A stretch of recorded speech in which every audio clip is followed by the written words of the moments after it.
कक्षा 10वीं वाले विद्यार्थियों को अध्याय 2 से मोस्ट आईएमपी प्रश्न बता रहा हूँ मैं। और जो प्रश्न मैं बता रहा हूँ उनकी आप लोग ना बहुत अच्छे से प्रैक्टिस करना, क्योंकि इस अध्याय से सिर्फ आपको 6 नंबर के प्रश्न देखने को मिलेगा और 1 नंबर का। तो 1 नंबर का वीडियो मैं बाद में दूंगा आपको, अभी सिर्फ 6 नंबर की प्रैक्टिस कर लो। बोर्ड एग्जाम में फिक्स है इस अध्याय से 6 नंबर के प्रश्न आएगा ही आएगा। तो कौन कौन से प्रश्न है जिसकी आपको प्रैक्टिस करना है, तो देखो ये प्रश्न है दीर्घोत्तरी में, ठीक है। ये सरल समीकरण को हल कीजिए आलेख विधि से। अगर प्रश्न आएगा तो सिर्फ यही आएगा आलेख विधि में, इसके अलावा और कोई प्रश्न नहीं आएगा, ठीक है। तो इस प्रश्न की आपको प्रैक्टिस करना है। एक प्रश्न आपको मिल गया, अभी और दिखाता हूं मैं आपको इसमें कितने प्रश्न है, देखते हैं, ठीक है। इसके बाद देखो दूसरा प्रश्न है ये वाला, इसका भी आपको क्या करना है, प्रैक्टिस करना है, ठीक है। लेकिन ये प्रश्न 2022 में आ चुका है, इसलिए ये 2 साल तक तो नहीं आएगा, ठीक है। 2 साल तक के नहीं आएगा, तो इसके प्रैक्टिस आप छोड़ सकते हो। तो जरूरी नहीं है कि आप इन प्रश्नों की प्रैक्टिस करो, ठीक है। फिलहाल इसको आप छोड़ना चाहो तो छोड़ सकते हो, लेकिन आगे वाले जैसे 2 साल कंप्लीट हो जाएगा 24 25, ठीक है, 25 26, तो उस समय ये प्रश्न वापस आपको देखने को मिलेगा।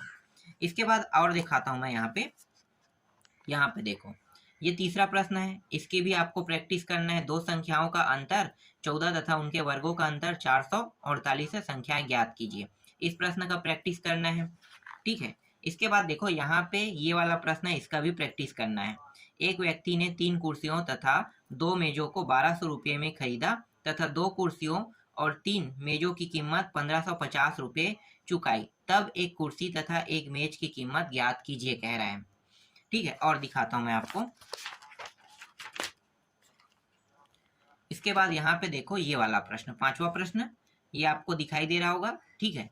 ये भी इंपॉर्टेंट है, इसके भी आपको प्रैक्टिस करना है, ठीक है। और आपको मैं प्रश्न दिखा देता हूँ, छठवां प्रश्न, इसको देखो, ये वाले प्रश्न का भी आपको प्रैक्टिस करना है, ठीक है। इसके बाद यहाँ पे ये वाला देखो, सातवां प्रश्न, ठीक है। 5 वर्ष पूर्व मेरी आयु मेरे पुत्र की आयु तिगनी थी, तो इस प्रश्न को भी आपको प्रैक्टिस करना है। फिर 8वां दिखाता हूँ, ये वाले प्रश्न को भी आप लोग देख लो, ठीक है। एक व्यक्ति के पास कुछ कबूतर और कुछ गाय है जिनकी आंखों की कुल संख्या 120 तथा पैरों की कुल संख्या 180 है, बताइए व्यक्ति के पास कितनी गाय व कबूतर है। तो इस प्रश्न के भी आपको प्रैक्टिस करना है। इसके बाद यहाँ पे 9वां प्रश्न देखो, ये भी काफी इंपॉर्टेंट प्रश्न है, इसकी भी आपको प्रैक्टिस करना है, ठीक है। बहुत आसान प्रश्न है, बस आपको क्या करना है, प्रैक्टिस करना है। प्रैक्टिस करोगे एक बार तो ये समझ में आ जाएगा।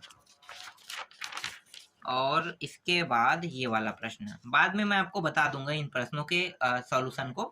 फिलहाल बोर्ड में मैं बताना चाहता हूँ, लेकिन क्या है कि जो कैमरा मैंने मंगाया है ना, सॉरी कैमरा बोल रहा था, जो मैंने कैमरा स्टैंड मंगाया है ना, वो छोटा हो गया, तो नया इसको रिप्लेस कर रहा हूँ और नया ना कैमरा स्टैंड मंगा रहा हूँ, जिसकी हाइट कम से कम 7 फीट होना चाहिए, और ये सिर्फ 2 फीट का था। तो 7 फीट वाले में ही बोर्ड दिखाई देगा, 2 फीट वाले में नहीं दिखाई देगा, इसलिए इसे रिप्लेस कर रहा हूँ। इस वजह से अभी आपको प्रश्नों का उत्तर नहीं दे पा रहा हूँ, ठीक है।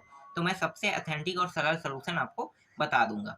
चलो आगे दिखाता हूँ, एक और प्रश्न है ये वाला, ठीक है। इसको भी आपको देखना है, तो देख लो, ये भी काफी इंपॉर्टेंट प्रश्न है। बहुत ज्यादा चांस है कि ये प्रश्न आपको इस साल देखने को मिल सकता है, ठीक है। बहुत ज्यादा चांस है, मैं क्लियर तो नहीं कह सकता, लेकिन चांस बहुत ज्यादा है, ठीक है। एक और प्रश्न था लेकिन मैं उसे हटा दिया हूँ, लेकिन दिखा देता हूँ आप लोगों को। ये वाला, ये इंपॉर्टेंट नहीं लगा मुझे, तो मैंने इसे पूरा हटा दिया है, ठीक है। तो 11 प्रश्न मैंने आपको बताया इस अध्याय में।